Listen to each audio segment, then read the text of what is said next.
آج ہم جس دنیا میں رہتے ہیں وہاں پہ ہماری آئیڈینٹی ایک نیشنل آئیڈینٹی، ایک نیشن اسٹیٹ کی آئیڈینٹی ہے۔ ہم جن ملکوں کے اندر رہتے ہیں ان کے ویل ڈیفائنڈ بارڈرز ہیں۔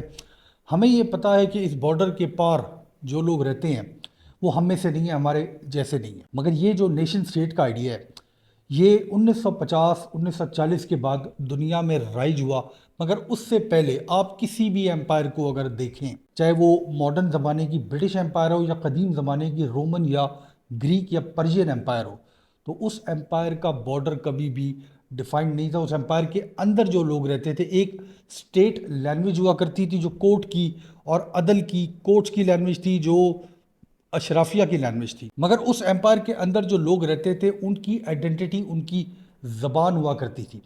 اسی طرح مڈل ایسٹ کے اندر مختلف ایمپائرز آئی، مختلف لوگ ہیں۔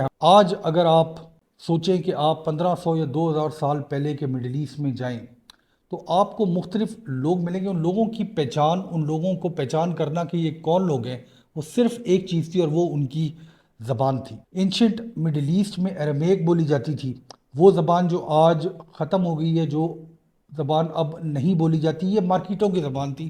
گریک ابھی تک اس علاقے کے اندر بولی جاتی تھی، گریک کے اندر لکھا بھی جاتا تھا، اور گریک کے اندر یہ جو ایجوکیشن سسٹم ہے مڈل ایسٹ کا، آج سے 1500 سال پہلے یہ گریک زبان میں ہوا کرتا تھا۔ لیٹن یہ گورنرز کورٹ کی زبان تھی، یہ رومیوں کی زبان تھی۔ یہ زبان بھی ویسے اب ختم ہو گئی۔ اس کے ساتھ ساتھ جو جوئش لوگ بستے تھے وہاں پہ، اور ان کے اندر جو زبان رائج تھی وہ ہیبرو زبان تھی، اور یہ سینیگوگز اور اسکرپچر کی زبان ہے۔ اس زمانے تک آتے آتے، یعنی رومیوں کے زمانے تک آتے آتے، عربک زبان جو ایکچولی یمن یعنی ساؤتھ عربیہ سے نکلی تھی، وہ پیریفریز کے اندر اس خطے کے بولی جاتی تھی۔ یعنی غزہ شہر کی پیریفریز کے اندر عربک زبان بولنے والے لوگ رہا کرتے تھے۔